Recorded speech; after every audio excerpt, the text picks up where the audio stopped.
Come on, Tommy, you got this. Tony, can we start sooner? Can we start right away? No, I'm asking Tony right now. We're on like right now. Hey everyone, welcome back to the Todd and Tony Show. That Tech is tips so light. Welcome back. Oh, okay. Well, Jackass didn't want to do it himself, so asked me to do it. Well, Ryan's off camera right now. Right. We can't ask him to do it. Hey everybody, welcome back to the Todd and Tony Show. I'm Todd. I'm Tony. And today we've got set for you a couple things. Yep. One is about suspension, but there was a few questions that people had asked. That's right. Not related to suspension. So do we want to go ahead and jump into it? We're going to jump right into All it. right, so this episode is brought to you by Big Beard Batteries, by the way. So if you want to just go ahead and switch over to lithium, this is actually probably the best battery built out there right here in Texas. Well, there you go.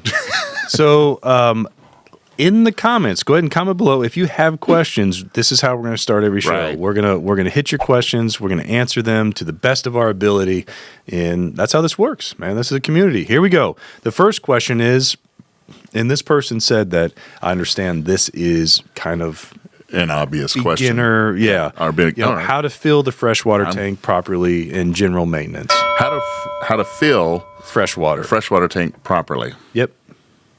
Okay. So without being offensive. No, I get that, right? So for me, it's not so much hook up the hose, turn on the water. Boom, there you go, right? There's a couple things, right? How do you know, depending on your system, how do you know if it's going to be filling up the tank or if it's just set to city, right? So what you could do for that, just to make sure that either if you have a wet base system or something like that, just because the levers are there doesn't mean that they're actually, documented correctly, right? So what you can do is either find your fresh fill dump, open that up, and as you begin to fill the water, see if it's coming out. Or what you can do is, turn it on for a few minutes and then go inside and turn on your water pump, turn on your faucet, right? You're going to pull from your water pump at that point and see if it's coming through. So, but I think also as well, and I think for a lot of us, because this takes a while, depending on the size of your holding tank. Like I have a 150-gallon holding tank. It's stinking huge. Well, that's not going to take 2 or 3 minutes to fill up. It actually takes a while. And then what will happen is you will forget that you turned it on. Yes, you will. To fill it up, and then you may come back later because you're overfilled. Now you're overfilling it. It looks like you have a swimming pool underneath. Right, so you didn't necessarily break your fresh water tank. Right. If you overfilled it, it's just there's an overfill valve. In most cases. In most cases. Unless you did break it. The potential of that, right, is if you're at a place that has really good water pressure, really good flow, you can have more water going in than's coming out, and that thing's going to start bulging. Okay. So it is something, you maybe set a timer or something like that, but just make sure that you don't set it and forget it. Sure. This isn't a Ronco water. It's not one of those things. Tank. Yeah. All right. So what about filters? I mean, do you recommend having filters? Well, yes and no. And I know there's so many different opinions on this. I have looked at this so much, and we have opted really not to do too many filters. And for us, it was just more about the amount of space. Now, here's the thing. I always tell people that, as an RVer, you're always borrowing someone else's electricity, and you're also borrowing someone else's water. In each place you go, you're adding in different minerals. So, yeah, it would be great to have these filters. The question is, do you filter out for the whole house or just in the kitchen, right? The water you're going to drink. And that's where I may have a difference of opinion, simply because in order to, filter all this water, depending on where you're at, some places you're going to have something that gets a lot of the sediment out, right? Other places it's going to be the hard minerals, right? The metals, or because they're all over the place. Well, in order to do that, you got a multi-stage, filter system that's going to take up half of your storage bay.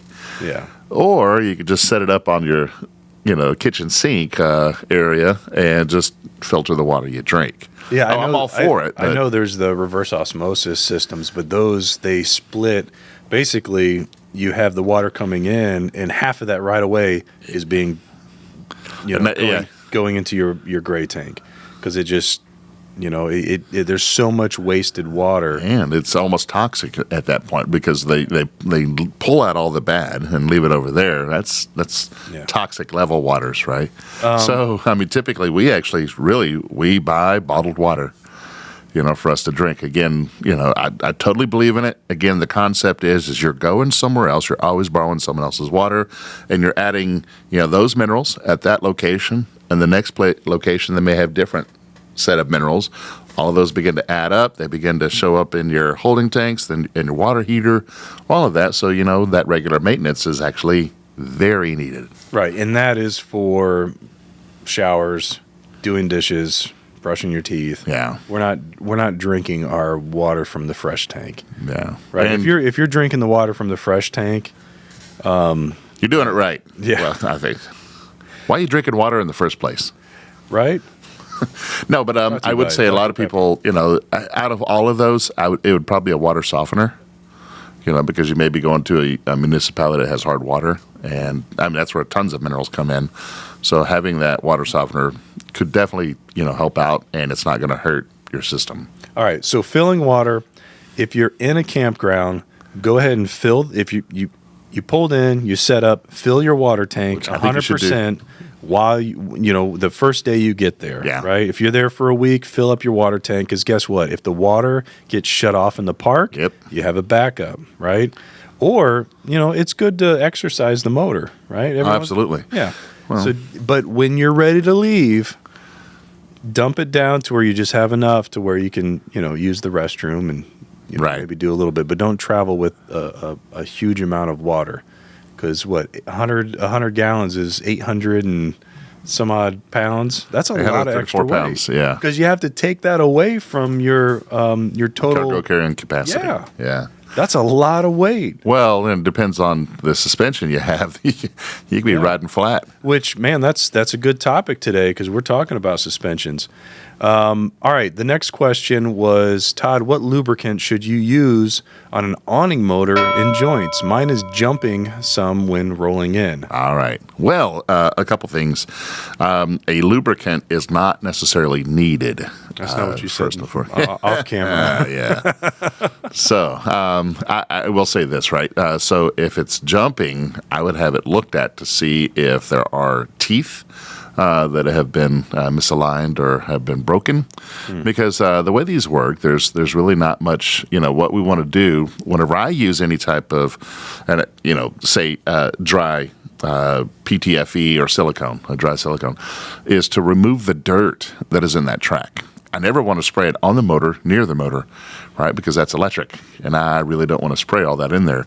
And I don't want to leave that wet substance on there. So typically, if there's going to be any cleaning and lubricant that I would suggest is a dry silicone, preferably dry PTFE. You know it as...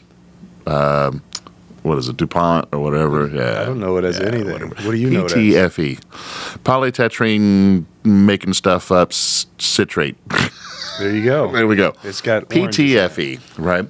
You're using that to try and clear the tracks that you have because there's a lot of dirt buildup and everything else. Sure. But aluminum parts, everything else, a lubricant per se is not needed. But we do want to clean that track, and that can also be done with soap and water, real mild soap or anything else. So, Now, in my experience, he's the tech. I lived on the road for 3 years. I noticed when I would roll mine up, and if it was like super windy, it would roll up funky, right? And then the next time I'd roll it up, they'd be like skipping because it didn't roll up right the last time, so it's just like skipping the fabric a little bit. You got one side it's torquing or creating more resistance. It might not be a gear thing. It could be just your fabric is misaligned up a little bit. Yeah. So not really sure about the fix on that except for unrolling it all the way and then rolling it back in when it's nice and clean. I'm still going to point towards the tech, right? Because a lot of these awnings, there's a high pressure spring on one side, right? Motor on one side, spring on the other. And I can tell you could break a finger real quick. Man. If you don't know what you're doing, trying to rewind that spring. Yeah. When we replaced mine, holy crap, there is so much that spring is wound tight. Yeah, and you better hold on because it'll pop right out of your hand, come back around before you can move. That is not a DIY. No. That is, well, I would recommend against it. rvtaa.org/locate. Find a tech that knows how to fix your awning, because those awnings are not any joke. I'm a big proponent in DIY, but yeah, there's certain things you just don't want to mess with, and that's one of those. I don't know why you would DIY that. All right. Let's do it. We have the number 2 brisket maker in Texas here. Yeah. In next to number 1. Yeah. We just don't know which one's which. That's right. We have actually in the studio right now is Ryan Miller, season 1 contestant on RV Unplugged. And failure. I'm sorry. Well, he didn't win, not necessarily a failure, but I mean, old school. That's what that'd be. That could, maybe if you're not first, you're last. Should we let our audience in a little bit on some of the RV Unplugged? I think we can. Let's talk about it. All right. So season 2. Yeah. What are some, and here's the thing. Happens after season 1. Nobody knows any of this stuff, and we're just dropping these bombs here on this channel. So stay tuned. If you haven't seen RV Unplugged, go check out RV Unplugged. It's the ultimate RV showdown. Prepare for 9 episodes of nonstop adrenaline, fierce competition, and jaw-dropping moments. Witness 8 teams battling it out to claim the coveted title of RV Unplugged champion and a grand cash prize. Latif. RV Unplugged Season 1 is now available to binge watch. Get ready for heart-pounding challenges, mind-bending twists, and the electrifying RV lifestyle like you've never seen before. From challenging competitions to epic adventures, RV Unplugged delivers excitement, drama, and the thrill of the RV lifestyle. Don't miss out on this unforgettable series. Start binge watching now.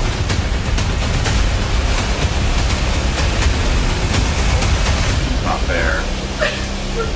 You don't even know it, but they are going down.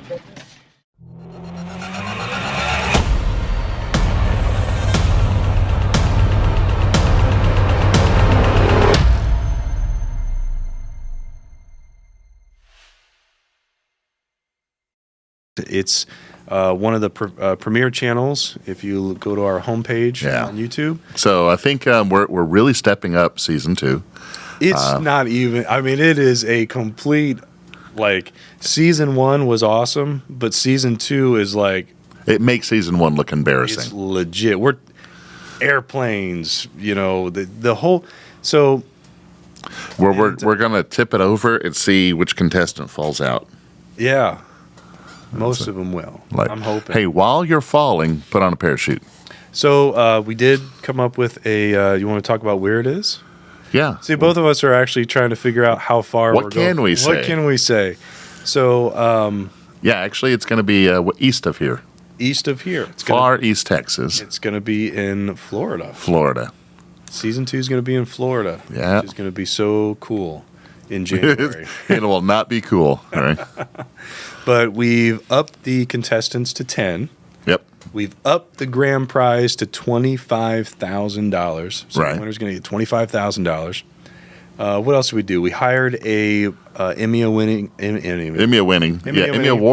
an enemy production crew. Yeah. So we're not shooting it ourselves. Oh, thank God.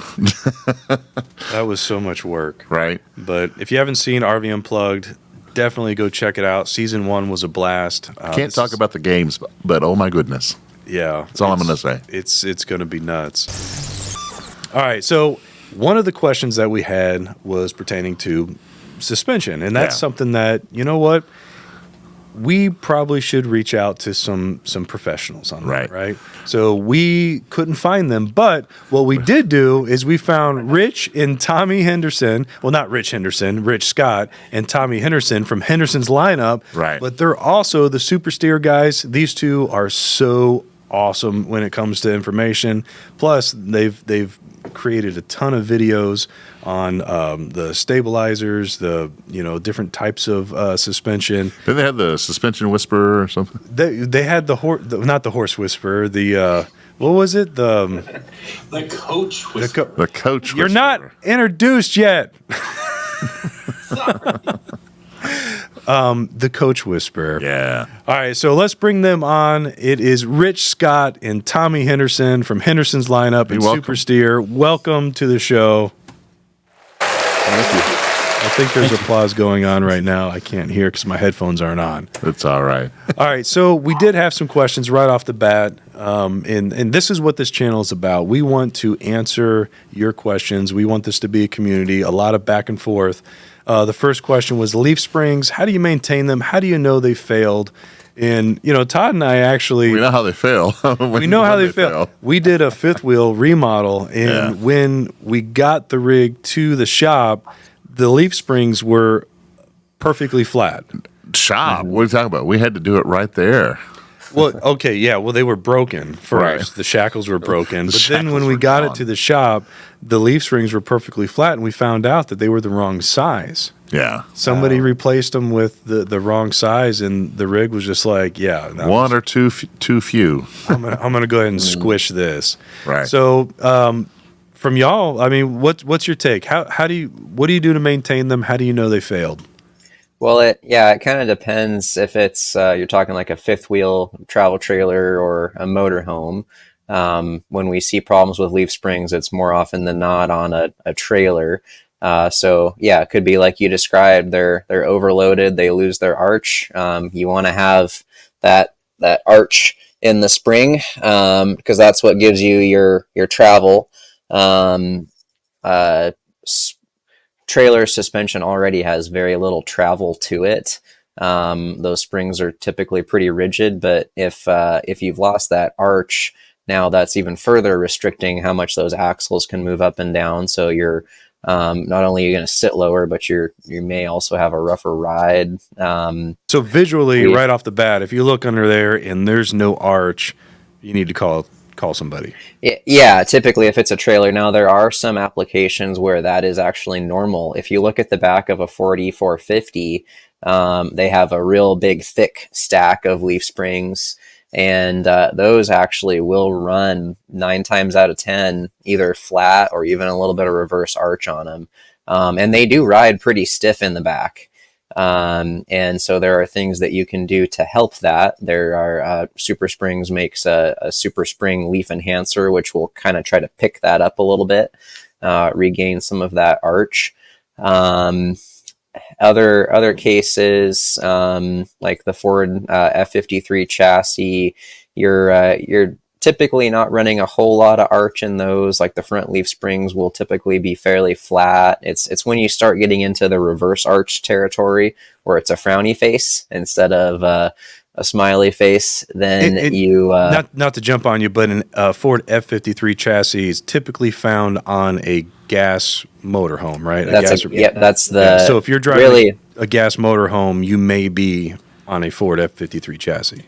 Most likely you are. If it's a new motorhome, the only other one that you can do for a gas Class A would be that I call it like the E. 300. Basically, it's an E450 with a Class A built on top of it, but it's typically going to be a Ford F53. Those you typically the only issue you're going to run into is going to be ride height. So a lot of times the coach manufacturer will build the coach with weight distributed in a non-ideal configuration, and that can cause it to be heavy on a side, sit low on a side. So it's not necessarily that something has failed with the springs, but that the weight is not distributed evenly and is causing it to sit low. So then in those cases, you can look at either adding a spring spacer, doing a helper spring, super spring kit to try to pick it up some more on the rear suspension. So if you have like a kitchen on where your entry door is, if there's a kitchen on that side, and naturally you store a lot of your stuff on that side because that's the side where you're going in and out, there's a chance that there could be a bit of a tilt there. Right. And so, yeah, if you measure your ride height and see that you're low on that side compared to the other, and that most accurate way of doing that is measuring between your axle and the frame. So a really good fixed measurement point. If you see a difference there, it may not be that there's something wrong with those springs. The springs themselves may be fine. Technically, it's just there's more weight on that side, so they just need some help. Where we see more failures is like on the trailers, travel trailers, fifth wheels, where you may actually see springs break. You may see equalizers, the shackle connection wearing out. So there's some better products available that are stronger there as well. Yeah, I mean the spring bushings, you can look at those. Sometimes there will be some wear develop over time, where if the spring bushing is cracked and actually comes apart, then that's what holds your spring to the chassis. So if that breaks, then the whole spring is able to work around. Some manufacturers, like Ford on the F53 chassis, even when new, they use pretty soft spring bushings, so that can cause some squirm in those front leaf springs. As you rock your wheel, it's actually pulling the whole front axle forward and backward, and that can lead to just some vagueness in the steering. Same with side-to-side movement in the axle. So again, these are things that it's not necessarily a failed component or a broken component, but just something that could use some help beyond the factory setup. But yeah, just check your ride height, see if the springs are reverse arched, look for obviously broken components, look at your spring bushings, look at on a trailer the equalizer connections for signs of wear. Those are the main things I can think of. Okay, so when it comes to when do you know when it failed, that's a lot of obvious indicators. You know, things are dangling. You know, I think that's a good indicator. But just because it's a frowny face and not a smile face, that doesn't necessarily mean that it's broken. It could just be that different style. Well, it depends. If it's on a travel trailer, that's a good indicator. Good indicator. Yeah. Right. Yeah. So, and the best thing to really do depends. is to really, if you're not a technician, get some eyes on it. If you're really, if you're concerned. So.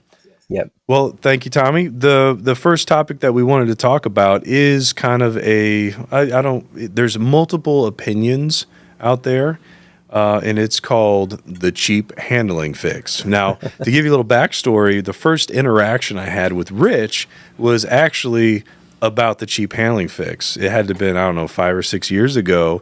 I posted a video when I did the cheap handling fix on my rig, and granted, it did stiffen the sway bar, but Rich goes on my YouTube channel and is like, hey man, that's not going to work. It's going to break. And I'm like, delete. And then he comes back and why'd you delete my comments? Hey, you really shouldn't be doing that. And I'm like, all right, man. It's working. And a lot of things that we do just because it's working, like we talked about in the running with your propane on, driving with your propane on, just because it's working, you don't know what kind of damage you're causing over time. Yeah. And I think this is the same situation. Now, we met at the FMCA rally a couple years later. I'm like, oh my God, you're the guy that was diarrheaing all over my YouTube channel. And it was the best video I had because people want the cheap handling fix. They want to be able to do that. So I hand it off to you guys. Why is the cheap handling fix so bad? That's exactly how I said it too. I'm like, yeah, you're doing it wrong. Right. Yeah. Well, that's how I heard it. And when I read it, that's the exact voice. That's your internal voice. Yeah. And I'll let Tommy jump in any minute, but if I don't say something first, he's going to be all technical and then I'll have nothing to say. Right. But I love the video for the fact that there was a problem you were trying to solve, right? So you weren't wrong from the standpoint like, man, this thing's swaying. How can I reduce that sway? That's admirable that you wanted to do that, and that makes a lot of sense. And kudos for the ingenuity of thinking about it, because you're right. I mean, theoretically, if you move the bolt back, you're going to have a little bit more control. Well, I didn't come up with it. I saw another video of a guy that did it, and it worked for them. And so I'm like, all right, well, I'll do a video of me doing it. It was a lot more work than I thought it was going to be. Your video was great, and I can see why you got people looking at it. from a standpoint of moving it back, that theoretically would work. But the problem is that Ford never made that second hole as an adjustment hole. It was never designed for that. And so I'll let Tommy get into it. But we've had those Ford F-53s come into the shop, and I wish I would have brought some pictures, but we had those end links snapping, and then you don't have any sway control because it's broken. I can tell you on one of the sides. I'll just tell you, one of the sides, there's a brake line there. And our technician that's been there for almost 30 years says that that's so close that you could have actually tore the brake line, and now you have no brakes. So it could potentially be a safety hazard as well. It was stiffer. It was stiffer. It was so much. It was night and day. But here's the thing. I did end up shearing my sway bar completely off. But it okay. It only happened once. When you're driving on a 55 mile an hour road, right? And you see a railroad crossing coming up, it's a 55 mile an hour road. There's no reason that it should have, it's on a 55 mile an hour road. Why should you have to slow down? Well, this one, just on the other side of the 55 mile an hour, or the railroad tracks, was a probably 8-foot dip where it went down. Oh, and did you do the Dukes of Hazzard in the motorhome? 11 o'clock at night, and I was doing 55. And by the time I saw the blackness of nothingness right beyond the railroad tracks, I just told everybody, hold on! And literally, oh my gosh, everything was floating, and then bam, we slammed down. And I was like, is everybody okay? My daughters actually floated and hit, the top of the rig in their bunks. I mean, we went airborne. And then when we came down, it sheared the mounts on the sway bar completely off. Wow. So tell me why it's bad. Well, yeah. So like Rich said, they can break. So the concept is sound. It's like you've got the right angle here. So I wish I had something to visualize this, but by moving that back on the arm of the sway bar, you're shortening the moment arm, they call it. So the sway bar effectively, the coach, you don't have as much leverage working against the sway bar. So the sway bar is effectively stronger, but the problem is you're running that end link at an angle now to connect to that point. So you're not getting just a straight up and down push-pull on it. Now you're getting some bending in there that link was not designed to withstand. And I have seen quite a few of these snapped myself. And typically you see a little bit of a bend right where that break is. So that tells me that they broke in a bending failure mode. The other thing, and that may have something to do with what happened to you, is that by moving it further back, it does also restrict the travel of your suspension.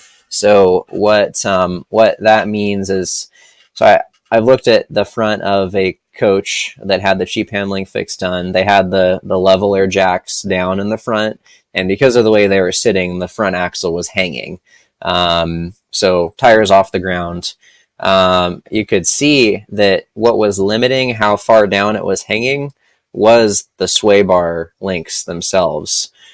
Just because of that change in the geometry, now you're hanging by these little bolts on the sway bar, which it was not designed to withstand that. So it could be that as you launched in the air, your suspension drooped down and that actually yanked on everything. I don't know. I think anytime you say launch and RV in the same sentence, kind of all bets are off. It's something's going to break. Bad things are going to happen. Yeah. Could have been that you just went off a ramp at 55 miles an hour and something was going to give, but could have been a contributing factor. Yes, absolutely.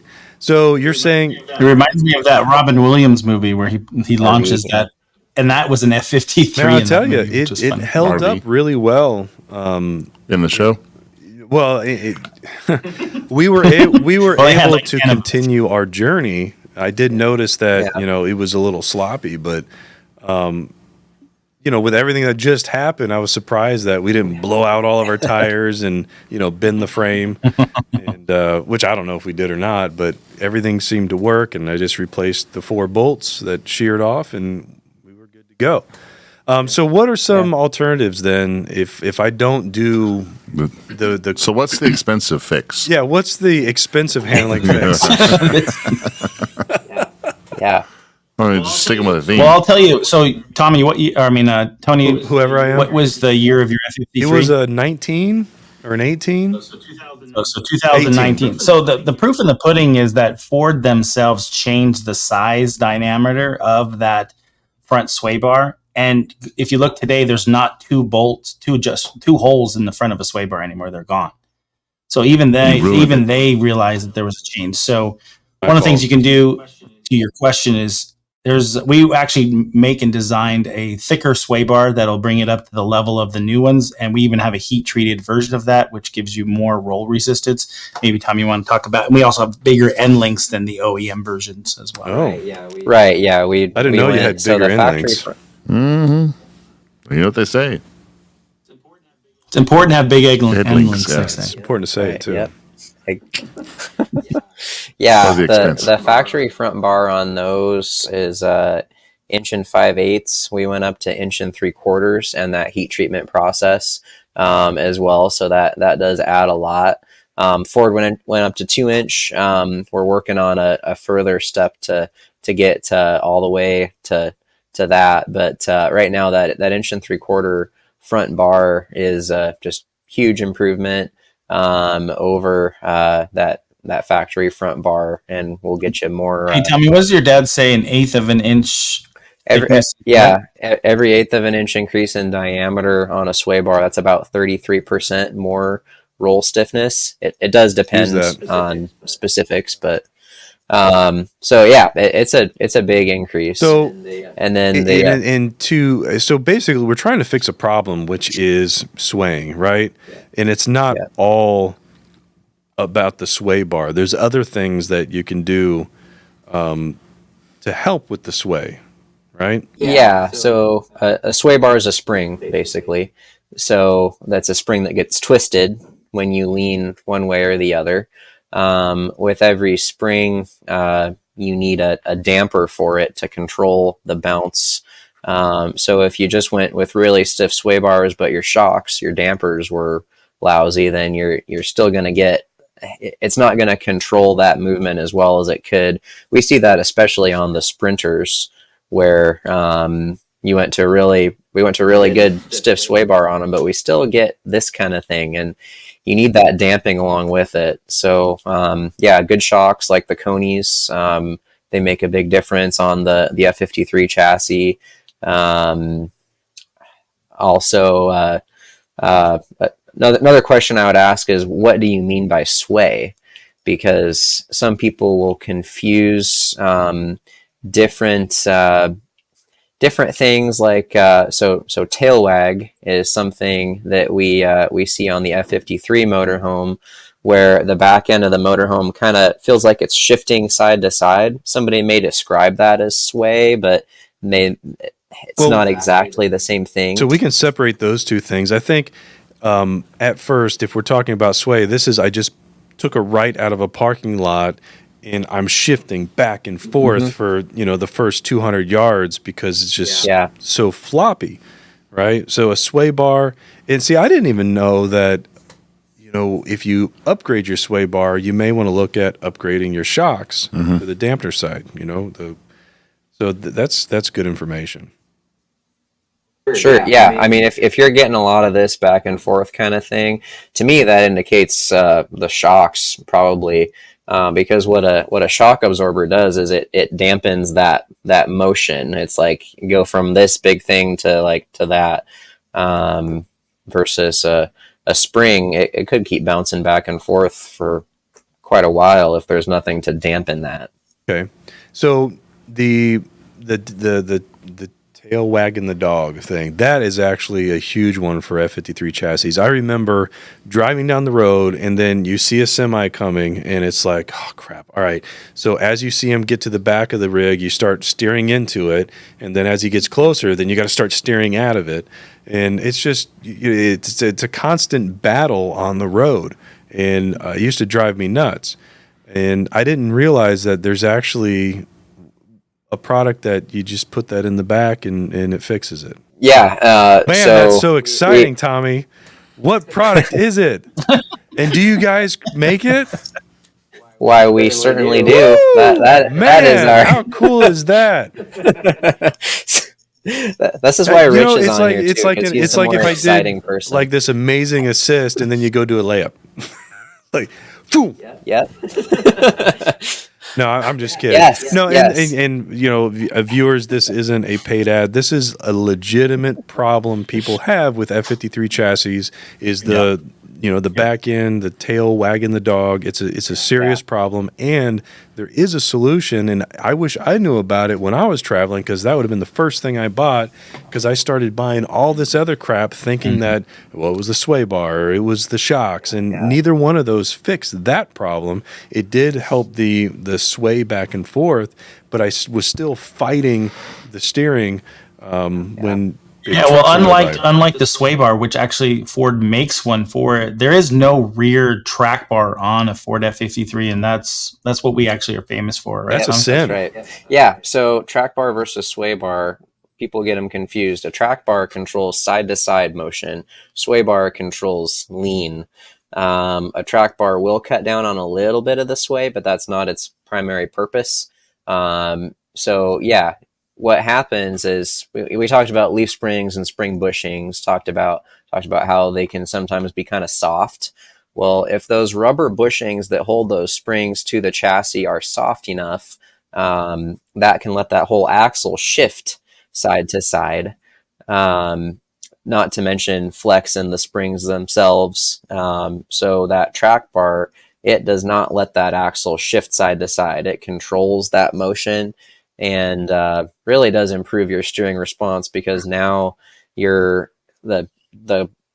body of the coach, the chassis, is not able to move relative to the axle. It's you got much more precise control that way, and controls that push pull that you feel from semis as well.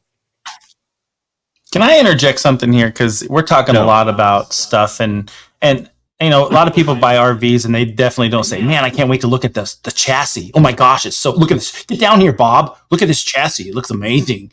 Well, what if I told you, hey, I got a really awesome house, beachfront property, looks amazing, 4 bedrooms, 4 bathrooms, vaulted ceilings. I mean, it's amazing. Would you like to buy it? It's on sale. And you're like, man, that sounds really, really good. And then I say, this is actually the location of it. Your mind's like, okay, the house is great, but what the front door is going on with the foundation? And is that the front door? Or is that the back not door? many people want to buy this door, house Rich. now, even though I Rich, described I really it need you to work on That's your your back examples. door. That is a Yeah. back door. Back door. That's not the front door. Yeah.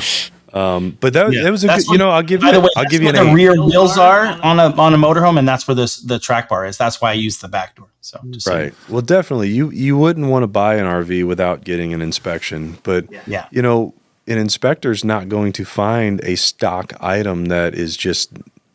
It's more of a Glorious. design issue. Right. It's just, it's more, is it working properly? That's what they do. Yeah. Or is properly good enough. Yeah. If my RV worked properly, but there were certain creature comforts that I wanted, like So you went over not this. shaking back and forth, Well, I was able to Dukes of Hazzard in it, so I have to give them credit. Go Newmar. You can Dukes of Hazzard in Newmar. Well, one thing we say, hey, if your motorhome drives a 4 out of 10, do you want it to be a 5, 6, 7, 8, 9? Well, of you want it to be course. the best it can be? Yeah. And that's really what it boils down to. Yeah, and that's what we do at our rally inspections. We look at coaches complimentary, actually, and let people know, hey, we noticed this thing broken. Your sway bar is about to fall off. Probably should fix that. We can help you with that. But also, Did you happen to hit a railroad at 55? yeah. But it's like, also, well, if you want to get better in this other area, there is this upgrade that does take it beyond the factory design level. So if factory design is good enough for you, then okay, but it's not driving as good as it could be, and you really could have a much less tiring time driving your house across the country. Right. And then, there's upgrades that, it's nice to have, but these are substantial upgrades that you see substantial differences. When I upgraded my suspension, I was shocked how comfortable I could be. You know, there at one point I was able to just sit back with one hand on the wheel and drive. But when I first got it, you know, it's hunched over, white knuckling, sweating. Yeah, you're worn out by the time you get to wherever your vacation is. Yeah. Like, think of how many hours you spend driving this thing. Wouldn't you want those to be a little more pleasant and not just a burden? Absolutely. Let's go ahead and move over to another question. And that would be improper installation of the Safety Plus steering control. Well, I guess that could happen because a lot of people buy those and install them themselves. Right. Well, maybe we should tell them what a Safety Plus does, and then why would someone take that? Well, sure. I mean, you can pretend you're the host here. Go ahead, Rich. Go for it. I mean, why don't we're you looking at your questions? I'll let Tommy explain what a Safety Plus actually does. All right, so why don't we do this? Speaking of Safety Plus control, why don't you tell us what it is and how to install it properly? Okay. What is a Safety Plus? Now, I had a Safety Plus. That was one of the upgrades that I did. Wasn't a cheap fix, huh? No, I spent money on this because, you know, I used to race motocross. I don't know if you know that. Yeah, I used do. to race motocross. I've only heard the story 20 times. And we used to have kind of the same thing. It was like a Safety Plus on our steering. It was a steering dampener because when you're going at really high rates of speed, you can start losing control. And this actually helped dampen that. And I instantly noticed it. I see that on those motocross video games. You just kind of see that. And then, Yeah. You ever have the remote that fall out of your hand? You know, it prevents that. Yeah, that's from the Wii. Yeah. I don't play with my Wii anymore.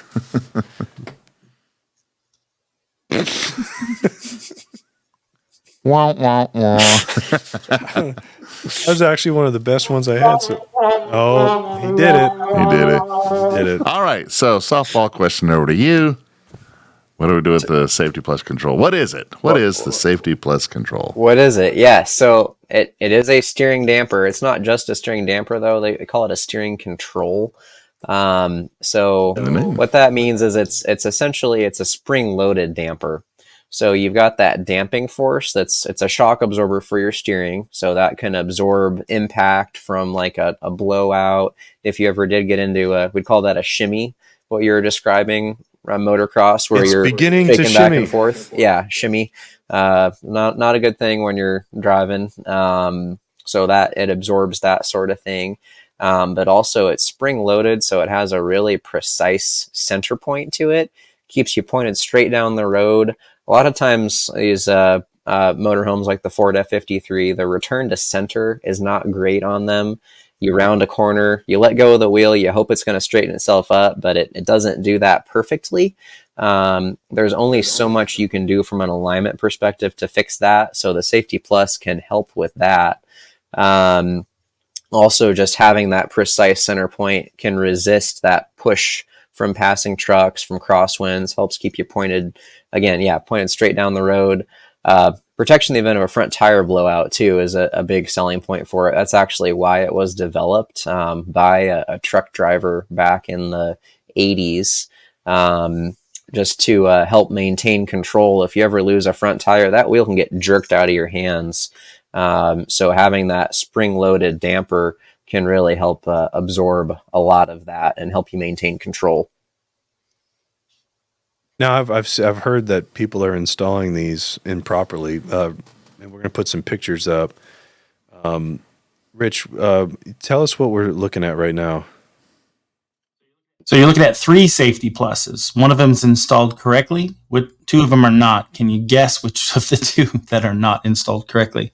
So Safety Plus, like you said, is designed to be a steering dampener left to right, but it looks like a shock. I could see how someone would be like, oh, wow, that's a nice looking shock. Maybe I should install it as a shock, but it's actually not designed to go up and down. If you look at this picture, these are 2 of them side by side. You can clearly see the gold one is a Coney shock, which Tommy's been talking about, and the other one's is Safety Plus, and he had to really jam it to get in here. We're talking seriously harsh ride when you put that kind of device. Well, yeah, those blue ones, it's 230 pounds of force off center to get that thing to budge. And when you've got it compressed that much, it's going to be more than 230 pounds. You've done that on 4 corners of this motorhome. I don't know what possessed somebody to do this. unfortunately, this happened before I came back here because I would have loved to know what this thing rode like, but it had to have been rigid. So I say kudos for getting it on in the first place. Yeah, Moral of the story: took some work. Safety Plus is not installed as shocks. That's right. Nope. And getting back to safety, I mean, I don't want to use these as scare tactics, but this is the result of not having, I'm not saying that Safety Plus would have prevented it necessarily, but it definitely would have lessened the risk of it actually happening. There's lots of photos on the internet of RVs going off the road because there was no ability to control after a tire blowout. So the name it implies safety plus other benefits. Safety. And so I really highly recommend people get those. Yep. So, yeah. So in the case of a blowout, this will help dampen that initial jerk. It'll help dampen the initial jerk and keep your wheels pointed straight in a safe direction, so it's not going to dart one way. So just keep it predictable to control. Even if you panic and slam on your brakes. Well, it'll help with that. I mean, it's going to be fighting to keep those wheels pointed straight ahead, but yeah, so it's like Rich said, it's it's not going to necessarily save you in every situation, but it's certainly going to help, especially if you're otherwise trained in what to do to maintain control. Like, don't slam on your brakes. We all know what's the primary thing to do when you have a blowout? Oh, speed up. Hit the gas. Momentarily speed up. And that's so counterintuitive. The last thing I'm blaming a blowout. I should step on the gas. Yeah. Yep, exactly. Yeah. All right, so with the new Ford F-53s, was there a recall or something that we heard about? Do you know anything about that? Yeah, so the Rich mentioned the 2-inch front and rear sway bars that Ford put on these things, and that's great as long as they stay connected. But well, yeah, I think that goes without saying. If you're wanting them to stay these connected. are amazing. 2-inch, only downside, they fall off. Yeah, it's a minor problem. Just the details, Yeah, we see that unlimited. On the Loctite. Yeah. well, really, yeah. I don't know what Blue the or red? issue was, but originally they were using nuts that were not self-locking, and I don't think that they were torqued properly, so that the welds would break, it would work its way off, the bolt would fall out. Ford did issue improved hardware with self-locking nuts that have little ears on them to keep them from loosening up, but I have actually seen one of those Castles loose too. So is it a castle nut? No, they didn't use a cotter pin. It'd be hard to get a cotter pin through because it's encased on a bracket. It's a self-locking nut though, which as long as it's tightened properly should work. But yeah, if you got a new V8 Ford F-53, check the sway bar bolts that hold the sway bar to the rear axle. If those are coming loose, then you could have some problems going down the road. And like you said, Ford did actually issue a recall, more of a safety for the drivers behind you, because those brackets are pretty beefy. If that thing comes off, it could cause some damage to whoever's following you. So that's the main reason actually that they issued that. Well, if you have an F-53 chassis, put in the comments below. Have you dealt with that? Have you checked your sway bar brackets? Are your nuts falling off? These are things you need to look at. Yeah, definitely. So why, I'm going to throw out a question that's not there. Here you go. Y'all ready? Yeah. Why not Ram? Ram someone with your F-53? No. Why not do something with the Ram chassis? Actually, Jayco has got some rigs out there that are using a Ram chassis. Yes. I'm just waiting for the answer. That's an OEM question. We just provide solutions to the problems out there. We're not the OEM. See, the reason they don't want a Ram chassis is there's no problems to solve. Well, I can tell you mine. Let me tell you mine. Go ahead. Yeah. Well, no, we're kidding. Yeah, I was just going to say we're seeing more and more of those Super Cs now. I'm assuming that's what you're talking about, like a Ram 5500. That'd be like a Izada. Izada is one of the ones, I think. Could could be wrong on that, but we know there's room for improvement on them because that's a smaller market. There aren't as many off-the-shelf things, but but if you have one of those chassis, you're having problems, we would love to see out our shop, and we can talk to you about some of the specifics. Well, we happen to have a Ram 5500 that if you need some, something to practice on, we can drive Todd's truck up there and see if we can't. Yeah, come up to work. Let me tell you something. If you can figure out a way to make it to where it doesn't destroy your kidneys when you're driving down without a load, but then when you have a load, it's soft as well. So that'd be amazing. Honestly, liquid spring would probably be one of the main things on that. I'd have to confirm if they make one for that chassis, but what liquid spring is it actually does away with the leaf springs and uses it's like a strut shock absorber combination with a compressible fluid. They actually developed them for ambulances to give patients in the back of an ambulance the softest ride possible, because you don't want to. You think? Yeah, if you need a kidney transplant or something, you don't want to. Remain perfectly still while we rush you to the hospital. Right, yeah. But I've driven one on an F53 chassis, and it is amazing the difference that it makes, because it can adjust the spring rate. The problem with, like you said, with it unloaded, the spring rate is constant. It's set to hold that maximum weight. But if you don't have enough load in there, then it can be too much for the load that you're carrying. In some cases, too much even when you do have a load still. It's just too rigid. You can look at shocks on those that can help. Can look at, are you sitting too low in the back? Have you lost travel in the suspension? Which, if it's when it's unloaded. No, this is a Ram. Right. Yeah. We didn't even talk about hauling anything with it. We're just. All right. So Rich thank you, Tommy. Rich had a question. We were asking him, what are some of the most common things that you see that we can cover in this segment?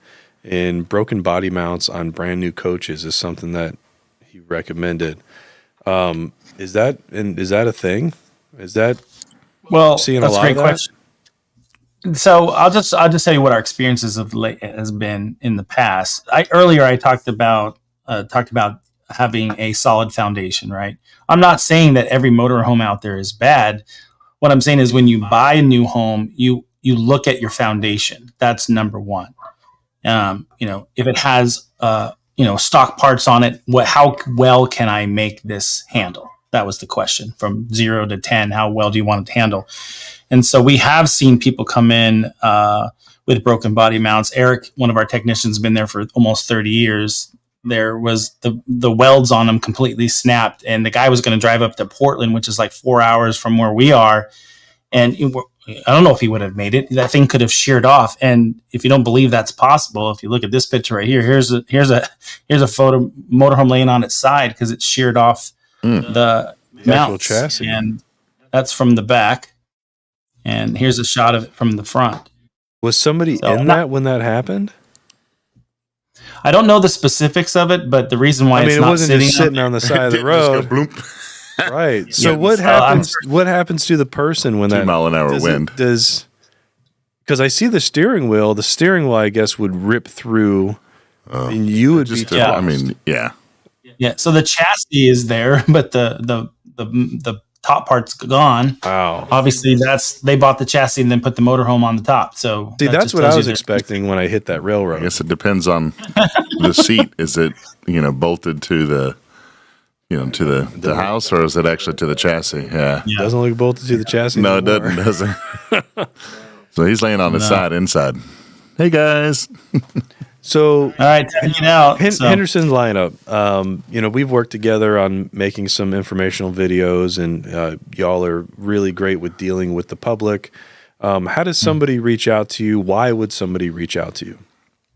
Well, I'll just tell you, one of the things I like is that we don't just install parts. Like, for example, we found this not because we were looking for it, because we do a thorough inspection. So one of the things we do is called a road performance assessment. When you come to the shop, stands RPA, road performance assessment. We drive it about 15 miles and we put it through lane changes and all kinds of situations because we want you to know if an emergency situation happened, you had to make a quick lane change.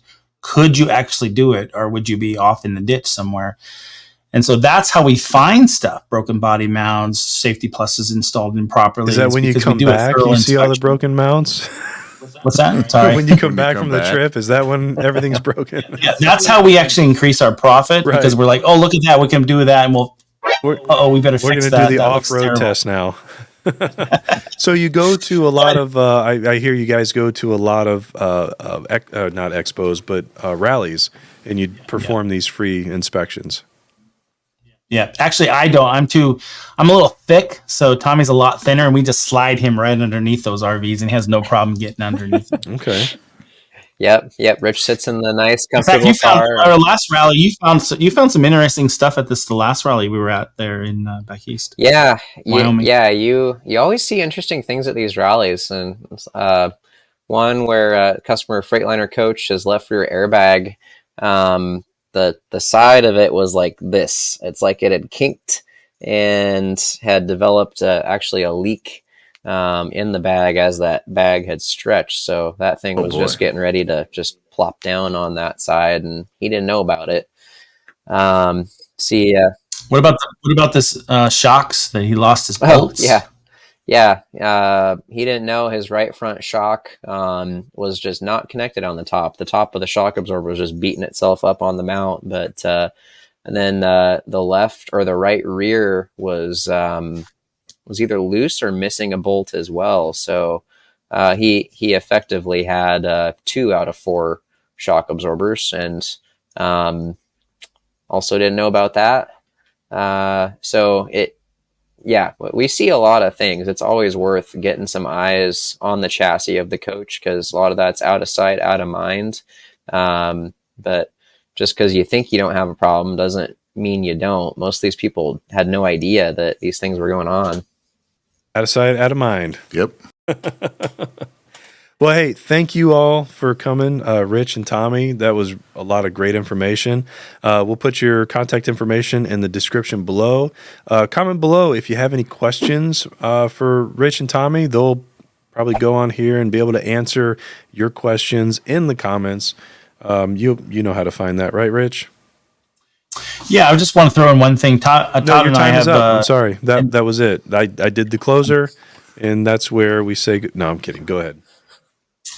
I was just going to say, we've all done videos in the past, and so there's a lot of good content on your guys' YouTube channel as well as ours, and we have a promo code. If you do find something, you're like, hey, I don't have one of those safety pluses. How can I get one? Maybe you can throw the promo code in the description as well, so they can get a little something back for watching and listening to this podcast. Why don't you tell us what it is? It's NRVTA 23 is the promo code. 23. Is it for 23% off? It's for the year 2023. Oh, I was going to say, that's kind of a weird number. Yeah. All right. We've done the analysis. We're going to do 23%. Yeah. So go ahead and use that code if you want to grab something. Again, thank y'all. All right. Yeah. Thank you guys. And we'll see you next time. All right, so that was Rich and Tommy from Henderson's lineup. And again, leave in the comments if you have any questions for them. They'll be able to come back and actually answer your questions. I mean, way beyond what we can do, right? So. Yeah, I mean, Tommy is as excited of a person as he is just as knowledgeable. Yeah. Now, he's very knowledgeable. Very it's knowledgeable. surprising. Rich is the marketing guy, so I'd be leery of him answering. But outside of That's why I didn't say a word. I'm sitting there going, okay. Yeah. Yeah. No, listen, you gotta. You people specialize in stuff, and the chassis. The chassis, yeah. The chassis is one of those things. Yeah. Well, on that episode there, we actually had quite a few guests coming on and give us some information well beyond what we have. And I think that's really what the whole premise of our channel is about. What's that? That is bringing on experts. Stop listening to 2 Minute Todd and bringing on experts. I don't know. Maybe. I threw a softball for you so you could knock it out of the park, but no. My mind was about doing a Big Beard battery commercial. Oh, that's right. We already ended the video. Oh, that's right. We did end the video. That tells you how much I listened. I was just like, what? All right. This video is brought to you by Big Beard Batteries. Yes. Well, if got nothing. This video is brought to you by Big Beard Batteries. If you are not satisfied with the size of your battery, try Big Beard batteries. It's time to get off the pole. Yeah. Get on the Big Beard.